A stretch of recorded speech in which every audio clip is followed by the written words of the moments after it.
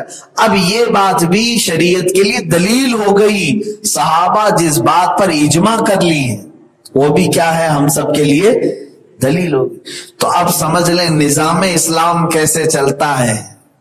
نظام اسلام قرآن سے، حدیث سے، اجماع امت سے اور قیاس.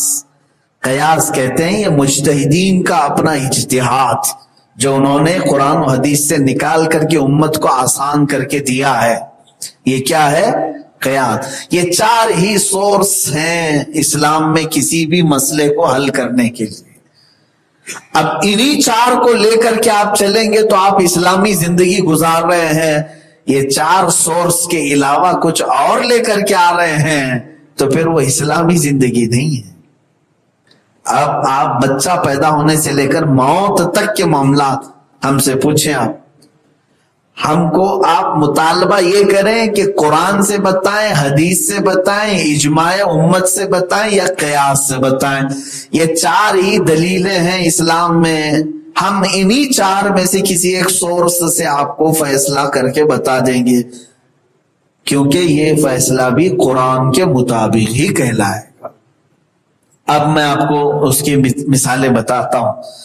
اللہ تعالیٰ نے فرمایا اے رسول ہم نے یہ کتاب اس لیے اتاری تاکہ آپ لوگوں میں اس کے مطابق فیصلہ کریں. لیکن ایک بات یاد رکھ لینا، قرآن کتنے پارے کا ہے سب کو معلوم ہے. قرآن 30 پارے ہیں، تقریباً 114 سورتیں ہیں، 540 رکوع ہیں. یہ قرآن ہے جو الف لام جو الحمدللہ سے شروع ہو کر والناس پہ ختم ہوتا. قرآن پاک یقیناً ساری چیزیں اس کے اندر موجود ہیں، لیکن قرآن کو سمجھنے کے لیے رسول کی حدیثوں کی ضرورت ہے. حضور صلی اللہ تعالی علیہ وسلم کی حدیثیں ہی تمہیں قرآن کی آیتیں سمجھائیں گی، کیونکہ میاں جس پر قرآن اترا ہے وہی تو بتائے یہ کس کام کے لیے اترا، کس مقصد سے اترا. لیکن اب ایک فرقہ ایسا بھی آیا ہے جس کو وہ لوگ اپنے آپ کو اہل قرآن کہتے ہیں. جیسے اہل حدیث ہے ویسے اہل قرآن. اہل قرآن ان کا کہنا یہ ہے کہ صرف قرآن کافی ہے باقی کچھ بھی نہیں.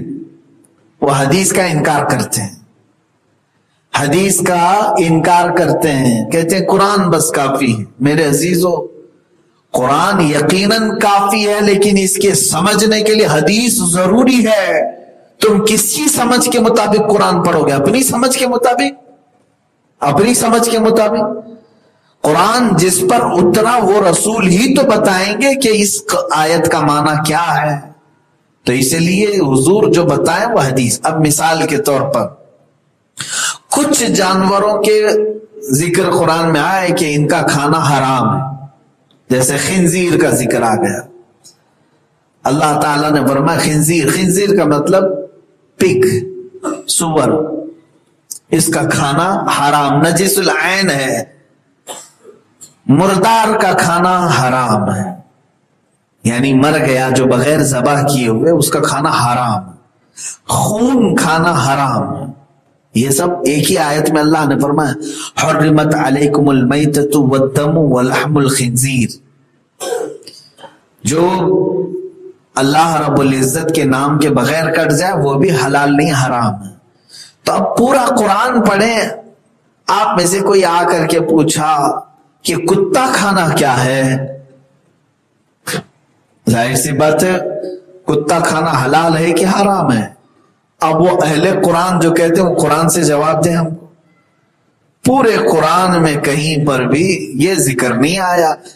قرآن پاک تفصیل کے ساتھ ہر ایک جانور کا نام نہیں ذکر کرتا. قرآن میں فارمولے بیان کیے گئے، اس پر احادیث سے ہم کو امپلیمنٹ کرنا ہوتا ہے. قرآن میں کتے کا ذکر نہیں کہ کتا کھانا حلال ہے کہ حرام ہے، احکام میں نہیں آیا. تو پھر اہل قرآن کیا جواب دیں گے؟ حلال کہیں تو ان کو کہو کہ پہلے وہ اس کے کباب بنا کے کھائیں. اور حرام کہتے ہیں تو بتائیں قرآن پاک میں کہاں ہے؟ ہاں اب تمہیں حدیث رسول میں آنا ہوگا. حضور پاک صلی اللہ تعالی علیہ وسلم نے ہمیں فارمولے دیے ہیں. اب حدیث میں بھی چلو کتے کا ذکر آ گیا، میاں اور بھی بہت سارے حرام جانور ہیں. شیر ہے، شیر حرام جانوروں میں سے، اس کو کھا نہیں سکتے آپ. لومڑی ہے، چیتا ہے، بھالو ہے، یہ تمام جانور حرام ہے، نہیں کھا سکتے ان کو آپ. تو اب کیا چیز ہے؟ کیا ان سب جانوروں کے نام، جنگل کے پورے جانوروں کے نام لکھے ہوں گے؟ یہ حرام ہے، یہ حرام. پھر اگر کوئی جانور چھوٹ گیا تو پھر ہم بولیں گے اس کا نام نہیں آیا. اسی لیے فارمولا بتایا جاتا ہے. وہ جانور جو پنجوں سے یا دانت سے شکار کر کے کھاتا ہے، جو گوشت کھاتا ہے شکار کر کے، وہ حلال نہیں ہے تمہارے. پنجوں سے یا دانتوں سے شکار کر کے کھاتا ہے شکاری جانور، وہ حرام کی کیٹیگری میں آ جاتا ہے. بکری شکار کرتی ہے کسی کا، بھینس شکار کرتی ہے، بیل، گائے، اس لیے یہ حلال ہے. یہ صرف چارہ کھانے والے لوگ ہیں. میرے عزیزو، اس طرح کے فارمولے بتائے گئے، اس پر احادیث رسول کے ذریعے سے پھر مجتہدین فیصلہ کرتے ہیں کہ کون کون سے جانور اس کیٹیگری میں آتے ہیں. اب مثال کے طور پر شراب کی بات آئی ہے. خمر خالی صرف قرآن میں آیا ہے، انما الخمر. خمر کس کو کہتے ہیں؟ انگور سے نچوڑا ہوا پانی جس میں نشہ آتا ہے، وہ حرام ہے. قرآن میں صرف ایک ہی کا ذکر آیا ہے. اب کوئی آئے گا اور کہے گا ہم سے کہ وسکی کا ذکر ہے کیا؟ یہ نیا لفظ ہے، وسکی ہے. وائن ہے کیا؟ بیئر ہے، کریزی واٹر نام ہے. شرابوں کے نام ہیں، یہ نئے نئے نام ہیں. اب اس کے بعد اور کون کون سے واٹر کے ساتھ آتے ہیں، کیا مطلب ہے؟ شراب کو الگ الگ نام اگر دیے جائیں تو پھر بندہ یہ کہے گا اس کا نام تو آیا نہیں، اس کے نام سے تو حرام نہیں کہا گیا قرآن میں اور حدیث میں. تم نیا نام رکھ لو شراب کا اور کہو اس کا ذکر آیا نہیں قرآن میں، ایسا ہوگا؟ اسی لیے قرآن اس طرح کے ناموں کا تذکرہ نہیں کرتا. قیامت تک پتہ نہیں کیا کیا نام تم لاؤ گے، بلکہ ایک فارمولہ دے دیا. ہر وہ چیز جس سے نشہ آئے وہ حرام ہے، چاہے وہ چاول سے آئے کہ گیہوں سے آئے کہ جو سے آئے، پھر کسی سے بھی آئے، تم اگر اس سے نشہ نکالتے ہو تو حرام. اب اس ضمن میں سب آ گئے جو نشہ کرتے ہیں، سب نشہ آ گئے، کیونکہ نشہ جس چیز سے آئے یہ فارمولہ ہے، وہ حرام ہے. صرف وسکی نہیں، صرف شراب نہیں، صرف وائن نہیں جو حرام ہے، بلکہ ہر وہ چیز تمہاری عقل پر پردہ ڈال دے، تم جھولنے لگ جاؤ، نشے میں آ جاؤ، پاؤں لڑکھڑا جائے، ہر وہ چیز تمہارے لیے حرام ہے. یہ ہے قرآنی احکامات، فیصلے. اب اس میں اگر کسی کو پیٹرول سے نشہ آتا ہے تو وہ بھی حرام ہے اس کے. اب یہ تو ذکر نہیں ہے نا. اگر کوئی پیٹرول پیتا ہے اور پھر کہتا ہے نہیں یہ تو شراب تھوڑی نا ہے، یہ شراب نہیں ہے اس میں، اگر اس سے تم کو نشہ ہوتا ہے، ایڈکٹ ہو گئے، تو وہی حرام ہے. ہر ایک اپنے اپنے اعتبار سے نشہ الگ الگ کرتا ہے. اب نشہ کے ایسے ایسے نئے نئے اقسام یہاں پیدا ہو گئے ہیں. لوگ ایریزر سے نشہ کرتے ہیں، ہم نے سنا ہے، اور جو کیمیکل کے بہت ساری چیزیں آتی ہیں اس سے نشہ کرتے ہیں. میڈیکل کی دوائیاں، کھانسی کی دوائیاں پی پی کر کے نشہ کرتے ہیں. ہے یہ تمام چیزیں. کھانسی کے لیے جو دوائیاں آتی ہیں اس میں نیند اور حلول زیادہ ہوتا ہے، نیند لانے والی مادے زیادہ ہوتے ہیں. نیند کی گولیاں یا نیند آنے والی جیسی یہ دوائیاں ہیں، اس کے استعمال سے بھی کئی لوگ نشہ کر رہے ہیں. تو یہ سمجھ لینا کھانسی کی دوا کھانسی کے لیے استعمال کر رہے ہو تو دوا ہے، اور اگر اس کے پینے کے بعد جھومتے ہو تو وہی دوا شراب ہے، حرام ہے۔ اور میں نے ابھی شاید اس ذکر کی مجلس میں عرض کیا تھا کہ شراب کا ایک قطرہ جس کے جسم میں موجود ہے، اللہ تعالیٰ اس کی کوئی عبادت اور کوئی دعا قبول نہیں فرماتا۔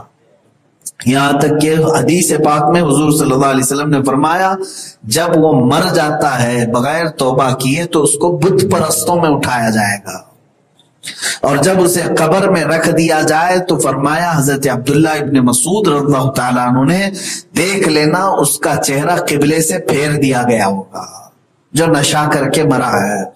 بہت سخت وعیدیں ہیں اس کے متعلق۔ تو بہرحال قرآن کا حکم، قرآن فارمولے بیان کرتا ہے، اور اسی کے اعتبار سے قیامت تک بات چلتی رہے گی۔ وراثت کے نئے نئے مسائل بھی اگر آئیں تو قرآن نے پورے قیامت تک آنے والے معاملات اس میں بیان کر دی۔ دیکھیں میں آپ کو بتا دیتا ہوں، اللہ نے جس کے حق بیان کر دیے قرآن میں وہ زیادہ بہتر ہے، یا پھر مانڈولی کرنے والی جماعتیں جو بیان کرتی ہیں حق وہ زیادہ بہتر ہے؟ قرآن میں اللہ نے جو بیان کر دیا کس کا کتنا حق ہے وہ سب سے زیادہ بہتر ہے۔ اللہ تعالیٰ نے 12 قسم کے لوگوں کا حصہ اس میں بیان فرما دیا، ان میں سے 4 مرد ہیں اور 8 عورتیں ہیں۔ پھر بھی لوگ کہتے ہیں عورتوں کا اسلام میں استحصال کیا جاتا ہے، عورتوں کے حقوق اسلام میں نہیں ہیں۔ تم وراثت میں بھی تو دیکھو 12 لوگ ایسے ہیں جن کا تذکرہ قرآن میں آیا ہے، ان میں 8 تو عورتیں ہیں، 4 مرد ہیں۔ 4 مردوں میں کون ہے؟ ایک باپ ہے، ایک دادا ہے، باپ ہے، دادا ہے، اور بھائی ہے اور شوہر ہے، بھائی ہے اور شوہر ہے، بس یہ 4 مردوں کے تذکرے ہیں۔ آپ سوچ رہے ہیں کہ بیٹا کہاں گیا؟ اللہ تبارک تعالیٰ نے نظام ایسا بنایا ہے، ظاہر سی بات ہے اب مجھے پورے وراثت کے معاملات آپ کو یہاں بتانے پڑیں گے تب آپ کو سمجھ میں آئے گا۔ بیٹے کا حصہ کہیں نہیں جاتا۔ اصحاب فروض ان کو کہتے ہیں جن کے ذکر قرآن میں آئے، باپ کا، دادا کا، شوہر کا اور بھائی کا۔ اگر بیٹا موجود ہے تو پھر ان میں سے کئی کے حصے چلے جاتے ہیں، بھائی کو نہیں ملے گا۔ پھر میت کا اگر بیٹا ہے تو پھر بھائی کو نہیں ملتا۔ ہاں عورت اگر میت ہے تو اس کے شوہر کا بھی حصہ ہے۔ تو 4 مرد ہو گئے۔ عورتوں میں 8 قسم کی ہیں، 8 قسم کی ہیں، اس میں بیٹی ہیں، پوتیاں ہیں، بہن ہیں۔ بہن 2 طرح کی ہیں، اللاتی اخیافی، بلکہ 3 طرح کی ہیں۔ ایک تمہاری سگی بہن، یعنی تمہاری ماں بھی ایک، اس کی ماں بھی ایک، تمہارے باپ بھی ایک، اس کے باپ بھی ایک، یہ سگی بہن ہوگی۔ کچھ بہنیں ایسی ہیں کہ تمہاری اور اس کی ماں ایک ہے لیکن باپ دونوں کے الگ الگ ہیں۔ ہو سکتا ہے ماں کی 2 شادیاں ہوئی تھی، پہلی شادی سے تمہاری بہن پیدا ہوئی، اس کے بعد اس کے باپ کا انتقال ہو گیا، ماں نے دوسری شادی کی، اس سے پھر تم پیدا ہوئے۔ ایسی بہن کو اخیافی بہن کہتے ہیں، یعنی ماں شریک بھائی ہے، بہن ہے، ماں شریک بہن۔ اور اس کا الٹا ہے، اس کو اللاتی بہن کہتے ہیں، یعنی تم دونوں کا باپ ایک ہے، ماں الگ الگ ہے۔ یعنی تم جس سے پیدا ہوئے تھے ماں، اس کا انتقال ہو گیا، تمہارے باپ نے ایک دوسری عورت سے نکاح کیا، اس عورت کے آنے کے بعد اس سے ایک لڑکی پیدا ہوئی ہے تو تمہاری بہن۔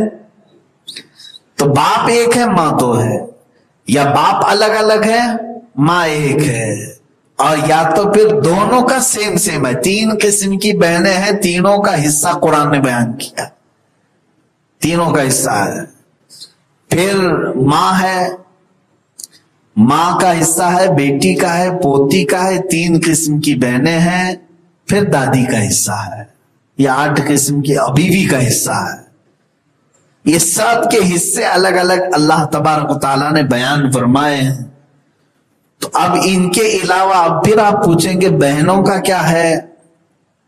پھر بیٹی کا بہنوں کا، یہ سب چیزیں آپ علم فرائض، علم میراث، ایک پورا علم ہے جو اللہ تعالیٰ نے صرف ایک ہی صفحے میں 2 آیتوں میں پورا قانون بیان کر دیا. 2 آیتیں ہیں، چوتھے پارے کی 2 آیتیں ہیں جس میں پورا کا پورا وراثت کا قانون بیان ہو گیا. کیسا بھی مسئلہ لے کر کے آپ آئیں، بلکہ کبھی کبھار ایک مسئلہ ایسا آتا ہے، مثال کے طور پر پھر میں مثال دیتا ہوں، زید کا انتقال ہوا، اس کے 4 بیٹے تھے، 4 بیٹے تھے، 4 بیٹوں کے شادیاں ہوئیں، لیکن زید کی وراثت بٹی نہیں. یہ چاروں جوائنٹ فیملی میں رہے، جیتے رہے، ہر ایک سے 2 بچے ہوئے. ان 4 بیٹوں سے 2 بچے ہوئے. اب کتنے ہو گئے سب کے؟ 8 بچے ان کے ہو گئے. پھر بھی ابھی وراثت نہیں بٹی. یہ 4 کا انتقال ہوگا، یہ 8 موجود تھے، ان 8 میں سے پھر ہر ایک کو 2 بچے ہو گئے. چوتھی پیڑھی آ گئی. ہاں تقریباً اب کتنے ہو گئے؟ 16 لوگ ہو گئے. میں تو یہ شارٹ بتا رہا ہوں، 2 ہو سکتا ہے زیادہ بھی ہوں گے بچے. چوتھی پیڑھی آ گئی. اب یہ 16 بچوں میں آپس میں بات ہوئی کہ اب گھر چھوٹا ہو رہا ہے یا جو بھی معاملہ ہے، اب بٹوارا ہونا چاہیے. اب کس کا بٹوارا کریں؟ اب یہ کس کی ہے جائیداد؟ تو پتا چلا ان کے باپ کی بھی نہیں، ان کے دادا کی بھی نہیں، پردادا کی ہے، زید کی، جو پہلے انتقال کیا ہے، جس کے 4 بیٹے تھے، اس کے بعد ان کے 8 تھے، اس کے بعد ان کے 16 تھے. اب یہ لوگ مسئلہ لے کر کے آئے ہیں، اس کا بھی ذکر قرآن پاک میں موجود ہے. میرے عزیزو، اس کو علم مناسخہ کہتے ہیں. مفتیان کرام اس کا بھی مسئلہ تمہیں لگا کر کے بتائیں گے. سب سے پہلے زید کی وراثت 4 لوگوں میں بانٹی جائے گی. پھر اس کے بعد ان 4 کی وراثت کے وقت دیکھا جائے گا کس کی اولاد زندہ تھی، کس کے کون مرے تھے. یہ تمام چیزیں دیکھی جائیں گی. پھر ان کے 8 بچوں کو بانٹا جائے گا. 8 کو بانٹنے کے بعد پھر دیکھا جائے گا کہ کون زندہ تھے، کون مردہ تھے، کون پہلے مرا ہے، کون بعد میں مرا ہے. یہ سب date of birth, date of death سب ملے گی. پھر جا کر کے یہ 16 لوگوں میں سے کس کو کتنا مل رہا ہے یہ نیچے آئے گا. لیکن یہاں بتانا مقصود یہ ہے کہ تم 4 پیڑھیاں کیا 70 پیڑھیوں کی بھی لاؤ، اسلام میں کوئی بات تشنا نہیں ہے، اس کا فیصلہ ہے. ہاں اگر میں آپ کو یہ بتاؤں کورٹ میں لے جاؤ گے تو کم سے کم 10 سال اس کے سنوائی میں لگ جائیں گے، سماعت میں، ہیرنگ میں لگ جائیں گے. یہ قرآن کا فیصلہ ہے کہ کسی مفتی اسلام کو آپ دے دیں، انشاءاللہ العزیز وہ گھنٹے کے اندر تمہیں یہ فیصلہ بتا سکتا ہے. یا اور بات ہے کہ احتیاط کے لیے مفتیان کرام دارالافتاء میں 8 دن کا ٹائم لیتے ہیں، 4 دن کا ٹائم لیتے ہیں، لیکن یہ مسئلہ 1 گھنٹے میں بتایا جا سکتا ہے جو 10 سال کورٹ کے چکر کاٹنے کے بعد بھی نہیں ملے گا. میرے عزیزو، اسی لیے اپنے معاملات میں قرآن کو حکم بناؤ، قرآن کو حکم بناؤ. اللہ اور اس کے رسول کو حکم بنانا چھوڑ دو گے تو پھر ذلیلوں کے سامنے سر جھکانا پڑے گا. اللہ تبارک و تعالیٰ کہنے سننے سے زیادہ عمل کی توفیق عطا فرمائے. مولا کریم ہمیں قرآن کو اور رسول پاک کی احادیث کو اپنا حکم ماننے کی توفیق عطا فرمائے. وآخر دعوانا الحمدللہ رب العالمین. السلام علیکم.